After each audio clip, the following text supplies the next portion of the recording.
You can see Gio there just sort of looking around the venue, breathing it in. And I think that's so important. It's only the World Championships once a year, of course, but also just look at that beautiful set, the energy out there, the masses of people there to watch you. So I hope that Gio is just able to remain resolute and stay enjoying the moment. Now, Lunala, Koraidon, Chi-Yu, Fluttermane, Brute Bonnet, and Ursaluna. And I really want to call out the Meteor Beam on Lunala here with the Power Herb, because it's a move it gets access to, but it's certainly a set that has been the rarer one in Regulation Set I. I think a lot of Lunala have steered away from it in a way that allows Incineroar to play into Lunala really effectively, but this one just says, no, actually. It takes advantage of the fact that Incineroar are typically Terra Bug, which is also weak to Meteor Beam, so you've almost got a guaranteed attack into that slot. But not only that, you've also got the special attack boost, and Lunala can struggle sometimes to pick up that KO, but with a special attack boost and potentially the Beads of Ruin on this Chi-Yu, it's definitely putting itself on the front foot on that front. What I want to call out here is Gio's really offensively orientated team, where you've got the Brute Bonnet, which is kind of the offensive version of Amoonguss with kind of the same tool sets. You've got that Fluttermane Koraidon, but the Koraidon has a life orb here in the close combat that we used to be seeing. The Lunala getting its special attack boost, the Ursaluna going into Trick Room, and to be able to get those headlong rushes with its Guts Flame Orb boost. So a team that can go fast and slow in the same way as someone like Federico Camparosi that won the North American International Championships, but doing it with a little bit more of a spicy set of picks.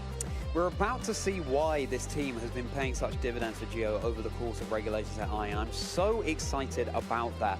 Something that's been kept, relatively under wraps in terms of Gio's playstyle here, but now at the World Championships coming to the fore and going up against Mao Harada, Calarette, Shadow Rider, Koraidon, Incineroar, Clefairy, Fluttermane, and Rillaboom. Koraidon with the low kick, which again, this is something that's really been coming out of the woodwork at the World Championships. It's not a move that we've seen really up to now in Regulation Set I on Koraidon. It's the same thing that happened with Iron Hands in Regulation Set G at the World Championships. Low kick just starts to be on every single Koraidon, and I think that's maybe a little bit of an advantage that the Japanese have been working together on this kind of text. I'd love to see the Clefairy there on Mel's team. It's something that's fallen a little bit out of favor. You saw it quite a lot in Regulation Set G when you only had one restricted that you had to protect for a match. But I think it's equally relevant when you've got two restricteds that you want to protect and to make sure that they're dealing all the damage. So maybe that's something that comes into this matchup. Maybe it's a way that Mao has to be able to deal with the offensive pressure that Giovanni is putting on. What's tricky though is, of course, Clefairy has access to 0 damaging moves here, so Mao has to be very careful that they're not left in a situation where it's just Clefairy on the field. But, EVLI makes it so hard to remove from contention. It's got the Terra Ground, and that seems to be a tech to deal with opposing Miraidon, but of course, there isn't one here, so we'll just have to see what's going to be the Terra option of choice for Mao instead, trying to get the very most out of their team. What I really like on Mao's Fluttermane is the Terra Normal, which of course means that it's going to be taking 0 damage from Moongeist Beam from Lunala here. And so we've got those mind games of will you, won't you, Terra? Will it be super effective? Will it do no damage? Yeah, it's especially all kicking off. Meteor Beam's a move that you can only use once in a row before using your Power Herb up, and then if you have to use it, if you want to use it again, you have to commit 2 turns for the charging of Meteor Beam, then followed by the Meteor Beam itself. I think a lot of players steer clear of Meteor Beam partly because of the accuracy, where you don't want to necessarily have to charge up, certainly not in a later game situation, and then miss for the trouble. What's interesting here is, of course, Fluttermane with Moonblast is pressuring the Terra Fire onto the Koraidon, but then, of course, the Meteor Beam would hit it for super effective damage, as opposed to resisted damage, because otherwise we might expect to see a Moonblast on Lunala, but of course it's going to be the Meteor Beam instead. So there's still all of these techs, this rock, paper, scissors effects that means that Gio could still have the upper hand here. One other little note here is that Clefairy doesn't have After You, and I think that gives Gio a big opportunity here to maybe try to lean into that Trick Room mode, because the Clefairy could only redirect attacks away, rather than try to make all of his Pokemon in Trick Room go first. Swiss round 6 at the Pokemon World Championships. Everybody, everything on the line. The entire season has been building towards this. Which of these trainers right here, right now, is going to be stamping their ticket into day 2? Lunala and Chi-Yu for Gio, Clefairy, Koraidon for Mao. straight away that Clefairy actually doing quite a lot of work here, making sure that this Koraidon is going to be able to safely attack. Follow me away from the target of Koraidon will make sure that it's not going to be falling foul of a Meteor Beam if it wants to go for its Terra Fire, nor just a Moongeist Beam that would be doing quite a lot of damage. And I think with the Friend Guard, there's no risk really for Mao that the Lunala's Moongeist, sorry, the Chi-Yu's attacks are going to do too much damage to this Koraidon in the early game. So Geo has the opportunity to get some damage, maybe start thinking about setting up that Trick Room where Mao has to think, where am I going to target and how am I going to make sure that I do it effectively? Well, if it is going to be the Trick Room, Clefairy has just bought that time for Geo's Lunala. Heatwave is going to be boosted by the sun, and it looks like it's going to be missing onto the Koraidon there, but early doors. But is the Chi-Yu going to be going down to a fighting type move? No, just the Flame Charge boosting Koraidon's speed here and crucially breaking the Shadow Shield. Moongeist Beam, this is a situation where you'd love to have the Moonblast, of course, threatening big super effective damage, but still, that Koraidon brought down below half. Yeah, this is one of those situations where actually you've got to target really accurately when you're in front of a Clefairy, because if the Clefairy does exactly what Mao's gone for, go for the Protect, then sometimes you can just whiff a couple of attacks into that Protect if you don't target down the Pokemon that's actually threatening here. And I think the lack of any sort of Sing or offensive move like Icy Wind that some Clefairy have run in the past really does hurt Mao in this situation where Geo kind of gets to attack for free into Koraidon until the Clefairy's not on the field anymore. It really raises that mind game. I always love seeing Protect on the Follow Me user and this Pokemon that, you know, its cute looks belie some big strategies. Just going to be the big one-hit KO with Helping Hand into that Chi-Yu, boosted by the sun. And with that Flare Blitz recoil damage as well, the Chi-Yu is definitely a fish out of water, as Lunala can just get this next Moongeist Beam off. So Mao's Koraidon very much down and out. What with taking such big recoil damage from Flare Blitzes, etc. It's a Pokemon that is here for a good time, not a long time. I think this is really clever actually, because the Koraidon going down does set the stage for the Calyrex Shadow Rider in the back, most likely for Mao to bring back in and then start to put some pressure on the board. Geo does have access to Wide Guard on the Lunala, but of course we've seen that mind game play out time after time after time at our international and regional championships where, well, even if the Wide Guard's there, it doesn't mean it gets clicked every time, and you see quite a lot of Astral Barrages going on. 100% coming in the place of Koraidon. Calyrex Shadow Rider here. This is going to be threatening great damage onto the Lunala over on Giovanni's side of the field. But of course, yeah, you do have this Wide Guard, so the mind game's coming into contention. But as long as Clefairy's there, having the Helping Hand, Calyrex, yeah, if you let that get sweeping, if you let those Grim Nays get ringing around the arena, the Mao could well be stamping their ticket through to our next round undefeated. It's really important as well that Geo didn't go for the Terra onto the Chi-Yu on that turn as well. Really gives this Calyrex a lot more problems in that Psychic doesn't necessarily knock out the Koraidon here. Potential with a Helping Hand, and certainly if that Koraidon isn't trained as much in its defenses because it's carrying the Life Orb, it may be a situation where the Calyrex can just sort of target down into it freely, but certainly when it's got the Terra Fire at its disposal and you know, the ability to the Clefairy has the ability to redirect attacks, is not so safe this turn. Terra Fire onto the Koraidon again. Unspeakable amount of damage coming out from that Pokemon now, boosted by the sun with the Life Orb to boost. Calyrex doesn't like the look of that one bit, at least the Friend Guard, keeping that Pokemon safe on future turns. Now Clefairy also going for the Protect here, so Mao just has the opportunity to lock in. And of course, if Geo's Leona had indeed gone for the Meteor Beam, then it would have gone for naught. This is a dangerous thing to do in front of a Pokemon that can just click the Trick Room, but he gets it right. Mao making that call there. It is the Meteor Beam coming out from the Lunala. And it's not going to be doing a thing. This means on future turns, Meteor Beam would take 2 turns to act, and that's why we tend to only see it once in any given battle of competitive Pokemon. But the one thing that you haven't lost here is the special attack boost on your Lunala. It's risen from an Alola, and let's hope it's not going to be eclipsed. The advantage here for Mao is that the Terra Dark on the Calyrex actually really does come into its own here. Again, if the Helping Hand Psychic is able to knock out this Koraidon, a lot of Lunala that, as we were talking about before, that have Moonblast, they really like it in these sort of positions because, well, you're having a trouble if you do, or having trouble if you don't with the Terra Dark on Calyrex. You're either getting hit by 4 times super effective on the Moongeist Beam, or you're getting hit for super effective on the Moonblast. And the fact that that isn't a problem actually for Mao is a really nice way that this game unfolds. Fortunately, though, there is no Moonblast on the Lunala over on Geo's side of the field, so it's wonderful that this Calyrex has that opportunity, that little bit of wiggle room, that little bit of flexibility now to go for this Terra Dark. But in the incoming fighting time, that'll be huge. Here it is. Right, the big helping hand boosted Astral Barrage potentially. Koraidon's going to be safe from it. Just how much damage will Lunala be taking here? Oh my goodness, Mino was the Psychic, in fact, into Geo's Koraidon here. Now we turn our attention over to Lunala, the Moongeist Beam.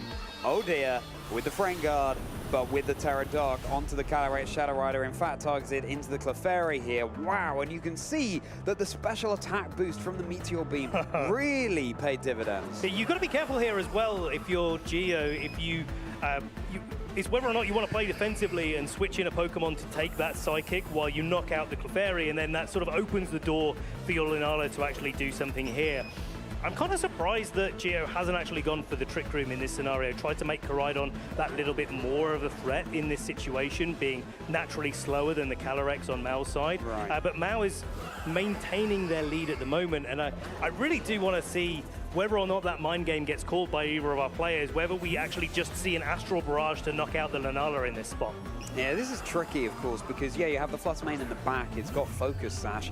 That means it's going to be able to take at least one attack here, but it will be super effective damage if indeed it's the Astral Barrage into that slot. Clefairy is just going to continue to dish out those helping hands.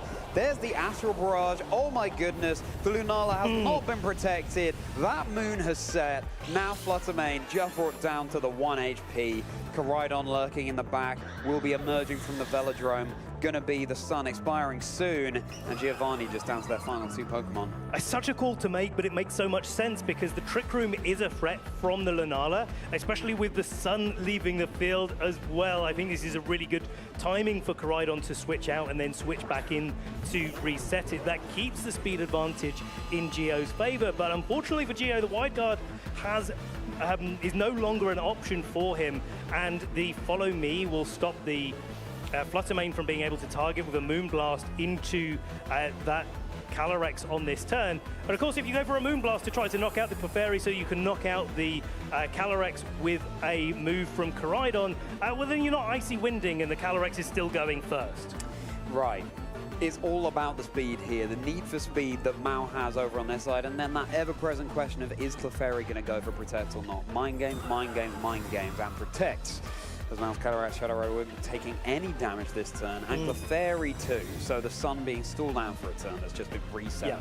This is like giving an opportunity for the sun leaving the field actually to be a potential win condition for Mao. I think it takes a really good trainer to identify those spots where it looks like you're already so far in the driving seat that you're probably not going to have that problem come up, but actually you might as well just increase the chances. We saw that in the last round where you've just got to take your time on those win conditions and just make sure that you're getting all the way.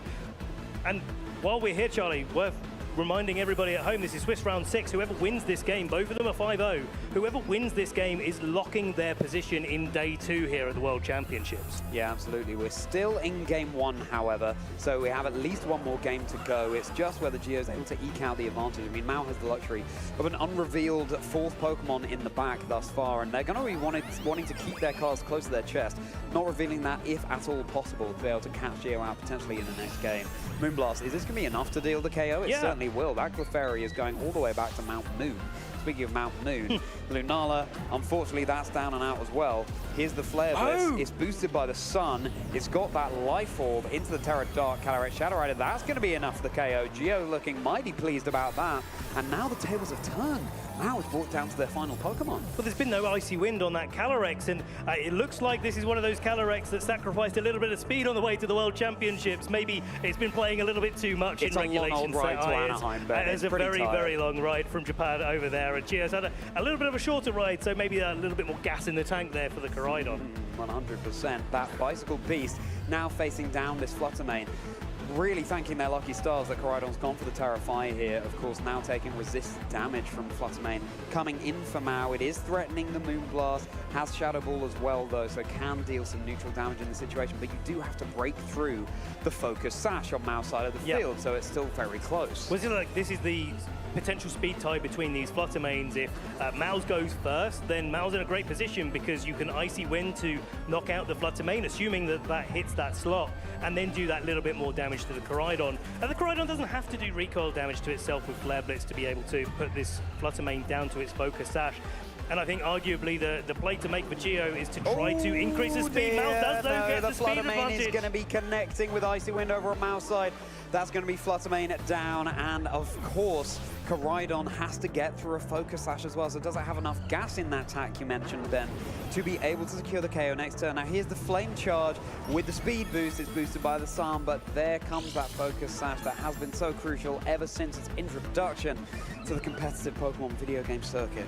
With the Life Orb chip here, Charlie, this is really, really close. I mean, the fact that it's the Life Orb rather than the Clear Amulet makes a big difference as well, because this Koraidon doesn't have a chance of being able to move first. It got its speed dropped, it brought it back up with the Flame Charge, and now it's not boosted like the Fluttermane is in its speed. Here comes the Shadow Ball. Is this going to be enough for the Koraidon to hang on? No, it's not. That's going to be Koraidon down. Giovanni brought it oh so close, but no, the victory is going to go over to our top 4 at Worlds 2023, Mao Harada, who is 1 game away from progressing through to day 2 with a completely clean record.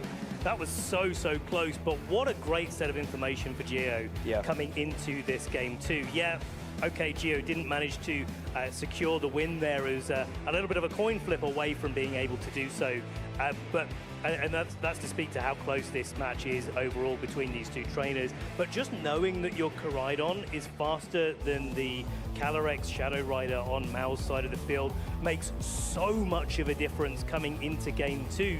You don't need that Fluttermane to be there to use the Icy Winds and to really put pressure on it that way. And you can play that a little bit more aggressively with it, try to knock out the Clefairy a little bit earlier. We saw it got knocked out in this game, but it was a little bit too little too late. Yeah, wow, okay, so now, of course, Mao also has access to that information. It's just about how Geo uses that to their advantage, trying to catch Mao off guard, perhaps. Well, we're still on stage with Mao and Geo. We are 1 game away from potentially Mao going through to day 2, or maybe Geo can win this next one and then take us to a game 3. This team that Geo has been backing all through regulation set Iron. Ben, how do you think Geo can use that team to their advantage to be able to get the 1-up over Mao? See, I like the way that Geo was playing in game 1, where it was trying to match the speeds and to play a little bit more aggressively, and certainly now knowing that the Calyrex Shadow Rider is a little bit slower, where the Koraidon is a little bit faster, does make sense now why Geo was probably favouring that strategy, maybe thinking of following a lot of the Japanese players and having a little bit of inside information to what they've been running in their local tours. But I think really I'd like to see a little bit more trick room from Geo. I think there's a big old Ursaluna in the back there that we didn't see, well, Ursaluna hits pretty hard in this matchup. Old is definitely the way to describe the Pokemon from Hisui Sinnoh's ancient past, but it's going to be a switch up here for Geo, my goodness. With the Brute Bonnet joining the fray, if there's one way around a difficult matchup or a game you don't know how to approach, it certainly is that Spore. Shutting down slots with Spore and Sleep, meaning that they're unable to act. The defense boost on the Brute Bonnet as well could really pay dividends here, of course, in the face of this physical attacking Koraidon. The Terra type being water, so it can resist that fire. Yeah, water's the big deal here, but also the big deal is the fact that that Fluttermane doesn't have Taunt on the other side, on Mao's side. Mao's just going on the offensive with their moves and going for the speed control. So this is a real opportunity for Geo to get ahead in this early game, get a Spore into the right target, and try to play that little bit more defensively. So you open up the window, so you open up the door to be able to play aggressively in the mid game. All these Pokemon from the past colliding in the present, but who will be our future world champion? Time will tell as our fantastic trainers lock in their moves. Geo has to win this be able to stay in contention for getting through to day 2 with 0 losses. Now, Brute Bonnet has indeed gone for its Terra Water. This means that it won't be taking super effective damage from fire, or indeed the fairy-type moves that Mal's Fluttermane has access to. Fluttermane, though, is instead just going to be protecting. Of course, Geo's Koraidon is so threatened by that Fluttermane here as well. But Koraidon for Mal also protecting. This is something we've seen Mal do time and time again. Just going for the double protect, scouting out for what their opponent's locking into. And, you know, you don't want to take any chances if you can avoid them. Koraidon aiming to get its Spood a little bit boosted there with a Flame Charge, and the Spore aiming for the Koraidon. You know, I thought that could have been a side Flame Charge into the Brute Bonnet there. That would have been such a cool play. Goes to be able to resisting that hit with a defense boost from Photosynthesis, not take really any damage whatsoever. But it is a little bit of a risk, especially if the Brute Bonnet Terra was quite telegraphed in that situation where you really just want to have those supportive options available.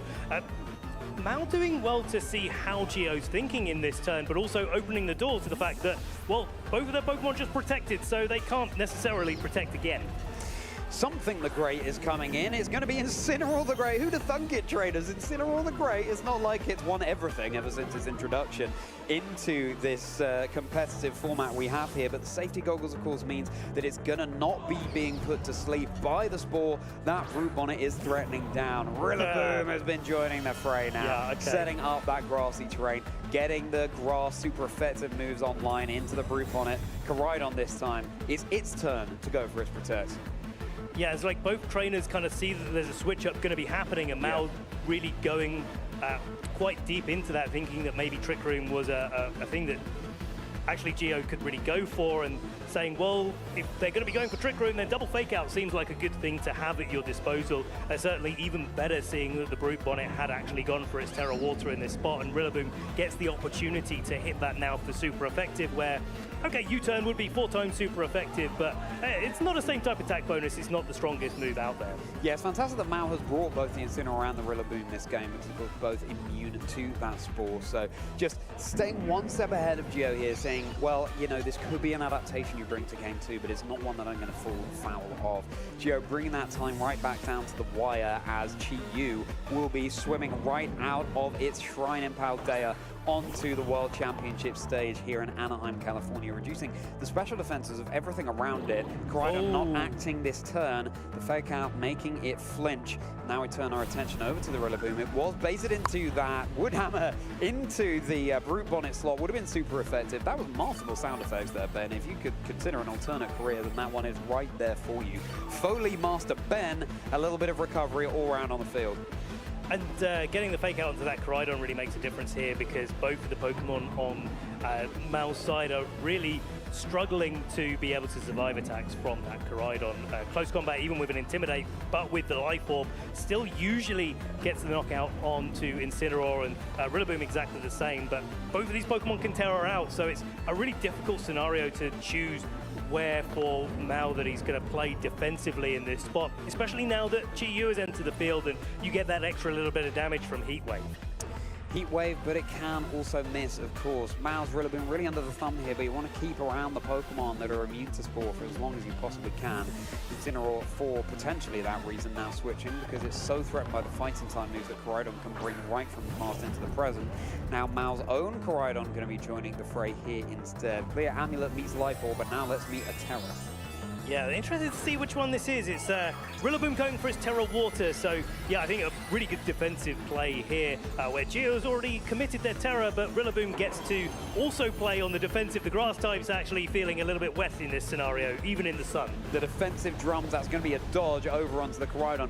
Could be nice to have fished for a burn in that situation, but no, in the close combat as well. The close combat not going to be enough to secure the KO. Mao is certainly looking pleased about that one, and now Geo's Koraidon has softened itself up, not only from the recoil damage, but from that defense drop too. Woodhammer into Chi-Yu. There it is again. Thank you so much, Ben. And Chi-Yu is down as well. It just goes to show, not very effective sometimes with a grassy terrain boosted Woodhammer. Can certainly look that way, but with the recoil damage, that's going to be the Terra option down for Mal. That's going to be the Rillaboom down for Mal. The solo has ended. The gig is over too. Take that drum kit back to your car. Hop in your cars and head home, as now Fluttermane with its Focus Sash still intact in the back. And you've got the Brute Bonnet that has gone for its Terra Water. I think, again, in the same way in Game 1, the knockout on the Chi-Yu quite early in the match there really does open the door for the Calyrex on Mao's side to really hit into its stride here. But the Brute Bonnet does have Sucker Punch this time round, and yeah, okay, that's not going to be hitting for super effective if the Calyrex does go for its terrestrialization, but if it does, then that means that the Koraidon isn't, and maybe that opens a few windows for Geo to take advantage of as well. Right, here it is, that shiny Brute Bonnet, and now the response from Mao going to be their Flutter Mane join in the field too, which also has its Focus Sash intact. Focus Sash that paid so many dividends in that Game 1. Yeah, but now we're back to basically the same situation that we had in turn 1. We've gone around the houses and come back to this position where the Terra Water Brute Bonnet is actually looking really, really nice. And I think Geo getting the KO on that Rillaboom actually might have been one of the key things on his path to taking this Game 2 back from Mao, taking us to a Game 3, because the Spore is ever more threatening in this spot when there isn't a big grass-type Pokemon that's ready to put the hammer down. Well, exactly. The hammer is down and out. But Brute Bonnet can still threaten some, you know, breaking the Focus Sash onto the Flutter Mane would be really wonderful in this situation. It doesn't have Bullet Seed, of course, just has the Speed Bomb, so you can't deal with it in one hit. As Koraidon now just going to be scouting out, of course, again, it's so weak to that double super effective fairy damage. Was going to be the Shadow Ball into that slot instead. The Flare Blitz also doubled up into the Koraidon. Geo giving a little nod there. Now, what mischief has Brute Bonnet got up to here? Just the Spore. Flutter Mane taking that snooze on the field, and this could well be how Geo now takes us through to a Game 3. Yeah, no real reason not to play that completely safe there for Geo, because the Terra Water Brute Bonnet is in such a good position. You've got to respect Mal for taking the taking that read and saying, well, okay, this is such an obvious play that maybe Geo doesn't go for it in this scenario, and trying to take advantage of that, but certainly not coming through. And I think with a Spore onto the Flutter Mane now, it's really down to Geo to try and take advantage of that Pokemon being asleep. Now, Flutter Mane has gone to sleep and hasn't been able to get its mandatory turn of sleep down because the Brute Bonnet is so slow in the same way that Amoonguss does, and so this Flutter Mane now will not be able to attack. The Brute Bonnet's still not in any threat of being KO'd, even though it doesn't have its defense boost from the Protosynthesis anymore. So a Spore into the Koraidon is looking pretty nice still. Yeah, the Spore Vortex that makes Mao pivot around, rotate those doors, just trying to not get their Pokemon put to sleep. You could call it the Sportex. Oh, but the low kick into the Flutter Mane on Geo's side. Really good call from Geo there, and it seems like Geo has now successfully got into Mao's head, just predicting their play. You now have two sleeping Pokemon over on Mao's side of the field, thanks to that Sportex, and it's high time now for Geo to just go on the offensive, try to start sweeping through. Right, because the Brute Bonnet has Sucker Punch, so it and Mao's Flutter Mane only has offensive moves other than Protect. So while you're asleep, you can still go for Protect over and over again, and it doesn't reduce your chances of being able to succeed in that. That would block the Sucker Punch, but if you're just carrying on protecting, then you're not actually doing any damage, and so yeah, it's a really, really tough spot to be in for Mao here, especially knowing that the Incineroar is in the back. At least Mao does have a switch in there, but then you're not burning through those sleep turns, and so yeah, again, it's really tough when both your Pokemon on the field are asleep and they just can't get anything done. Koraidon is also threatened by the Fairy-type moves that Geo's Flutter Mane can go for here. Incineroar's going to be joining the fray instead. As long as Mao can pivot that around, it's just going to be so much less plain sailing for Geo here. Flutter Mane will wake up here for Mao, and is able to get off that Protect. So, didn't get too lucky there with the sleep turns over on Mao's side of the field. From Geo's perspective, the Sucker Punch just scouting out here in place of no damaging move, of course, into the Protect, or indeed the switch in from the Incineroar. Shadow Ball would have been super effective, but Mao's Flutter Mane taking no damage. Yeah, especially since the Flutter Mane can't actually go for, or neither Flutter Mane can go for its terrestrialization in this spot. They can certainly exchange Shadow Balls, and maybe this is one of those turns where instead of exchanging a Shadow Ball, you go for the Icy Wind to break the Focus Sash, but if both of them do that, we end up in exactly the same position that we were in before, and certainly with the Koraidon in the back as well, could actually lead to a Flutter Mane getting a special attack Protosynthesis boost instead of a speed one. Yeah, that'll be a fascinating interaction. It's going to be Mao's Koraidon joining the field now, switching that one back in. But it's still sleeping, of course. There's no damage threatened down, but that it can still threaten the Orichalcum Pulse on the field and give the Photosynthesis boost to both the Flutter Mane and the Brute Bonnet here. Now, Koraidon's boosted up, but can it do anything with it? The Shadow Ball into that slot is guaranteed damage, of course. It could have been a Moonblast just to remove it from contention immediately. Flare Blitz now into the Flutter Mane. Unless there's a burn here, if Flutter Mane is hanging on the field, the Focus Sash activation, do we have that status condition of that recall damage? No, it looks like not. Spore just attempted into that Koraidon slot. It's, you know, Geo looked like they were having the advantage here, but Mao is doing everything they can just to keep turning this round. So unfortunately for Geo there, putting something to sleep that's already asleep does not extend the sleep turns in the way that you want it to. Koraidon still gets to wake up at the same time it would have otherwise. But again, the Moonblast here, guaranteed damage again into that Koraidon. Never took a guaranteed turn of sleep, so that's going to be going down this turn. From sleeping to KO, double super effective damage. Now Geo well and truly has the Pokemon advantage. I speak just as now Geo's third Pokemon is knocked out, so down to the final two. So it's going to be Koraidon, Brute Bonnet versus the Flutter Mane and the Incineroar over on Mao's side of the field. Brute Bonnet was really putting in work here. The Seed Bomb just, you know, get some guaranteed damage off. Why not? Of course, it could have been a Flutter Mane switch in there too. Yeah, exactly, yeah. And so Koraidon rejoining the fray. Brute Bonnet, such a masterful switch up for Geo here. It'd be fascinating to see if we do head to a game 3, if they're going to be leaning on that one once more. But Flutter Mane for Mao crucially does still have its Focus Action intact. But what it can't do is attack two Pokemon at the same time with its damage-dealing moves. Yes, there is the Icy Wind potential there, but Brute Bonnet has a way to counteract that with a Rage Powder. So the Moonblast gets redirected, the Shadow Ball gets redirected away from the Koraidon. Koraidon gets to attack into the Incineroar whenever it really likes to in this scenario, and a Flame Charge would certainly knock the Flutter Mane down to its Focus Sash. So yeah, a really good position, a really strong position for Geo to be in. Now let's not forget as well, the Sucker Punch after the Flutter Mane is at its Focus Sash would stop this Flutter Mane from attacking at all. So yeah, only a few turns away I think from Geo being able to lock up this game 2, takes us to a game 3. Let's see if Mao can switch things around and get something done here with a helping paw from the Incineroar. What will Flutter Mane be going for as it's going to be redirected into the Brute Bonnet on Geo's side of the field? Going to be the Moonblast. How much damage will that do? Brute Bonnet brought down to about a third, but the berry, fascinating to see a citrus berry in this format because of course there's so much Calyrex riding around unnerved, meaning that you're unable to eat those berries, but the super effective close combat now into Mao's Incineroar. Flutter Mane has a mountain to climb here, and as it stares down its fellow Pokemon from the past, let's see if it's going to write its own future.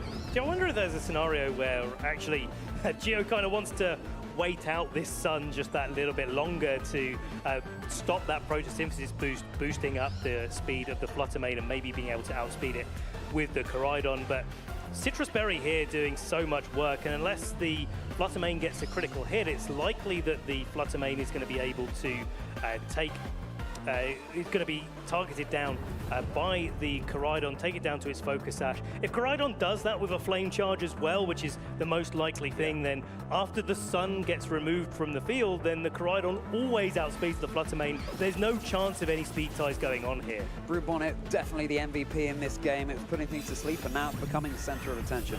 That Moonblast, there's no critical hit to speak of there. That will be the Flame Charge, that will be the Flutter Mane brought down to its Sash, that will be the boost to the speed of the Koraidon. Geo leaving nothing to chance as far as possible here, just making sure that they are stamping their ticket into a third game and trying to turn the tables against Mount Harada. And now Geo gets to do the perfect pin here overall, is to go for a Sucker Punch and then to go for any sort of attack onto the Flutter Mane. If you keep on protecting, then maybe you get a few turns out of it, but yeah, Geo in a perfect spot to take this game, and that's why Mao forfeited that turn to take us to a game 3. So adaptations from both of our players here coming into game 2, and it does make me wonder what the game 3 is going to look like. But let's take a little bit of a recap here of the all of these Woodhammers coming down and taking the knockout onto that Chi-Yu.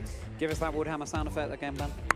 Oh, wow, that was a good one. Excellent, trainers. Let us know what you think of that one using the hashtag Pokemon Worlds. Brute Bonnet was so pivotal in that game. And the question is, of course, does Mao call that? Do they, I mean, they already brought the adaptation of the Incineroar and the Rillaboom. Yeah, right.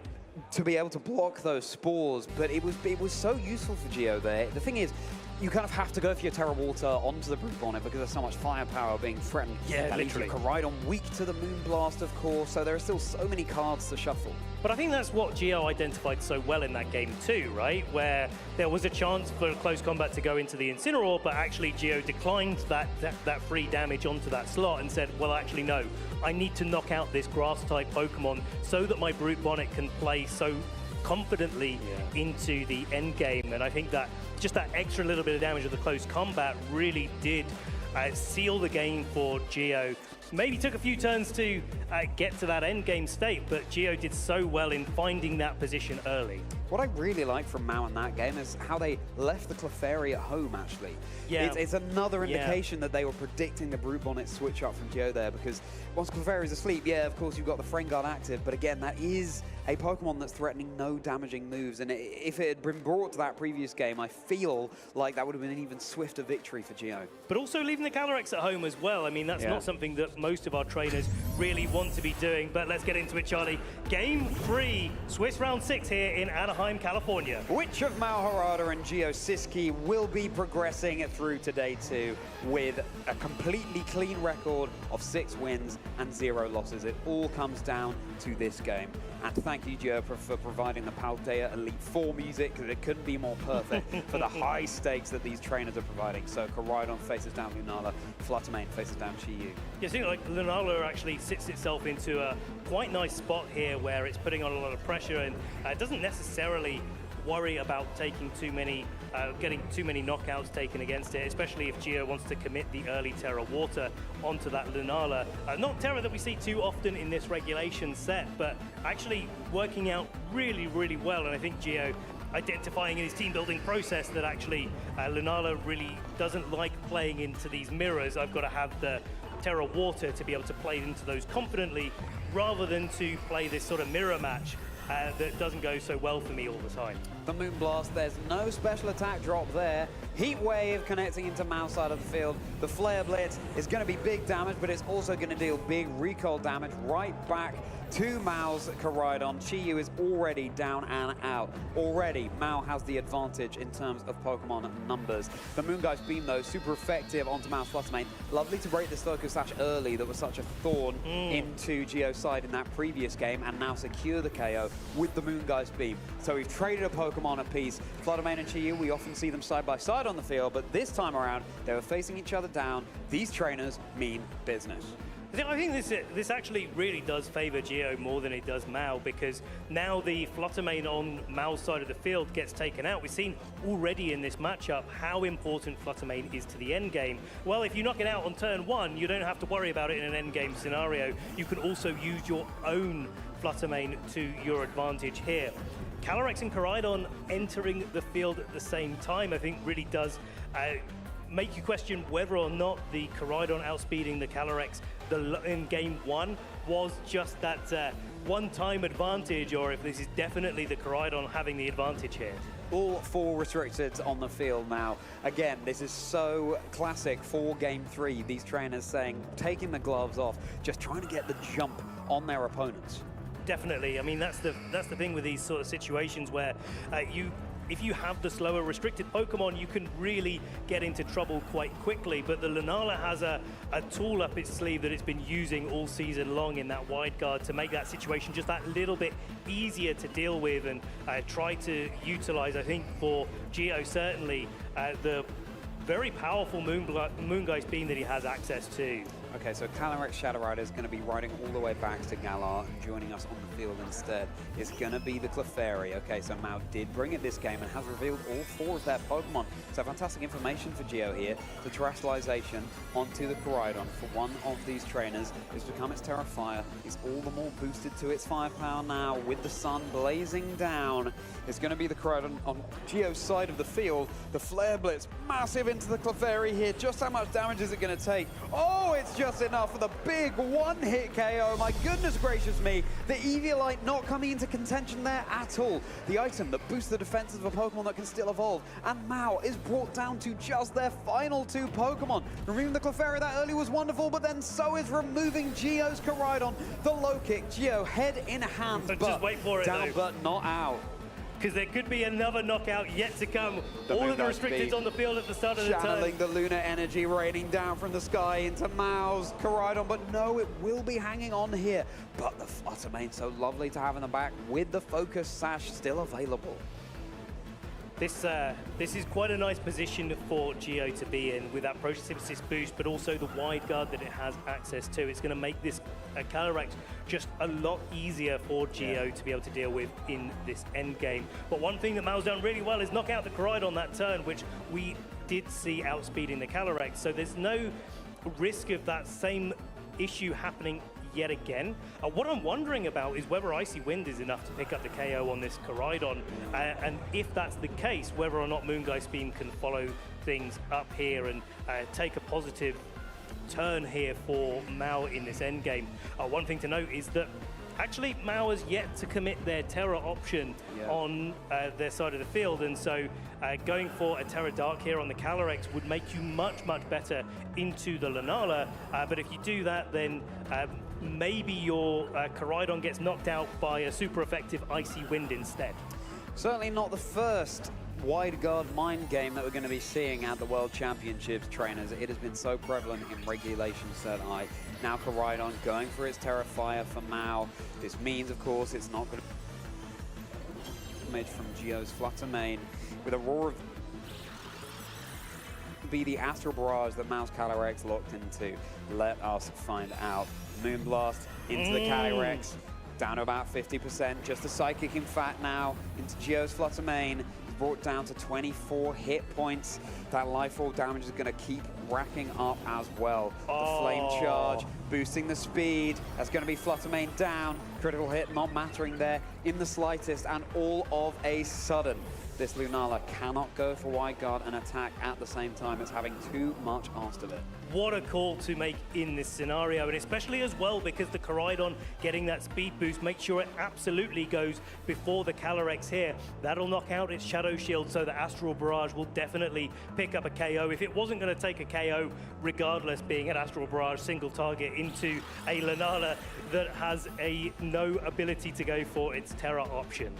The wide guard once more, but here is that all-important Flame Charge to break the Shadow Shield now. Lunala in the sun, you can see the dividends it pays. Of course, Shadow Shield meaning it's taking reduced damage from attacks when it's at full HP. Was the attempted Astral Barrage here, but at some point, if Geo wants to win this game, they're going to have to start attacking, but just immediately locking in another wide guard, in fact. Yeah, it's like really clever as well for Mao to go on the offensive in the way that he does. I mean, the temptation here is to go for a Flare Blitz, but actually going for a Flame Charge over and over again means that the Koraidon is just allowed to attack over and over again without taking that recoil damage, without KOing itself. And it's the fact that the 2 Pokemon are on the field for Mao that's important here, more than how long it takes to do the requisite damage. Oh, dearie me, yeah, this Lunala has certainly been caught out of position now. There's not much Geo can do, but just continuing to lock in these wide guards. Just, you know, again, prolong your time in the spotlight, on the stage. Is only the World Championships once a year, trainers. Flare Blitz now, this is going to be enough. That's going to be Mao Harada, your top 4 at Worlds 2023, going through to day 2. Big congratulations there for Mao. I'm so excited to see how far he can make it now that he's guaranteed his spot into day 2 here. And commiserations to Geo on not making it this round, but of course there's still 2 more rounds to go for Geo where he can lock in that day 2. And could well happen given the season that Geo's been having and the fantastic grassroots results they've been racking up for themselves. And this team that is really pretty unique, but it's been working so well for Geo. And we were saying it before the match, Ben, it's all about those comfort picks, just knowing that you're in the right position at the right time. Playing so masterfully there too, making it such a closely contested game. Mao caught on the back foot, and I was really surprised not to see the Brute Bonnet coming into play, but at the same time, again, game 3, both trainers really stepping on the gas. They were really going all in on the offense, and maybe Brute Bonnet therefore would have been caught out of position. I feel like you've got to give Gio a lot of credit there for getting ahead in the early game and knocking out that flutter turn 1. But I think the way that Mao was able to position that end game and actually play pretty confidently in the final few turns there, where an Icy Wind and an attack could have been a very different scenario. An attack into the Koraidon and then an attack from the Lunala into the Calyrex would have been a big deal as well. So the choice of Terra and holding it to the end of the match there really did seal the deal here for Mao to be able to make those calls where he was able to knock out that Koraidon and set up a situation where Gio still had to guess what Mao was going to go for. Yeah, and this is the thing. There will be no free turns at the World Championships. They will be keeping you guessing all day long. I mean, seeing that massive one-hit KO onto the Clefairy over on Mao's side of the field, that is such a thorn in Gio's side that they wanted to remove sooner rather than later, and they did it. But again, yeah, Mao just finding what they needed in the back. And I think this is something we're going to see a lot of the World Championships, just the tables turning this way and that way and this way and that way all the way through the game. Because all of these trainers, they're no stranger to having their back against the wall and then coming back from that for the victory. That's the thing. I mean, these sort of matches where you look at it on the surface and you think, well, this is an obvious position. If I was playing this back at home, I would just lock in maybe just a couple of attacks there, or maybe I would go for the Icy Wind. But it's not that simple when you're playing against players of this caliber. You do have to think about what they're doing, and they're thinking about what you're doing, and they're thinking about what you're doing and they're doing. And you can see quickly how those sort of mind games build up, and especially where there's a lot of mirrors in the format. This wasn't one of them, to a point where you got those Calyrex Zamazenta mirrors that have been seeing quite a lot of play here, at least in day one.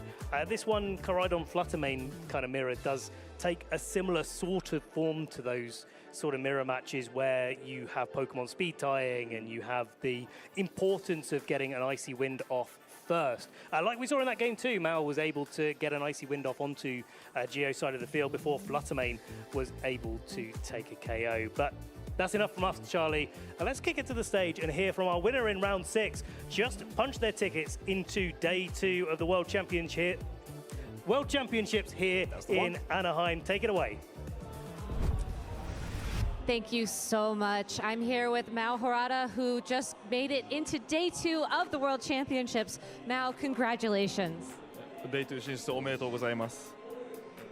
So, at the Japan Championship Series, you ran Calyrex Shadow Rider and Zamazenta, but today you are running Koraidon and Calyrex Shadow Rider. What was the inspiration behind that change? 日本のチャンピオンシップではザマゼンターとバトレックス使ってるんですけど、今回はバトレックスとコライドン使ったんですが、その理由は何ですか？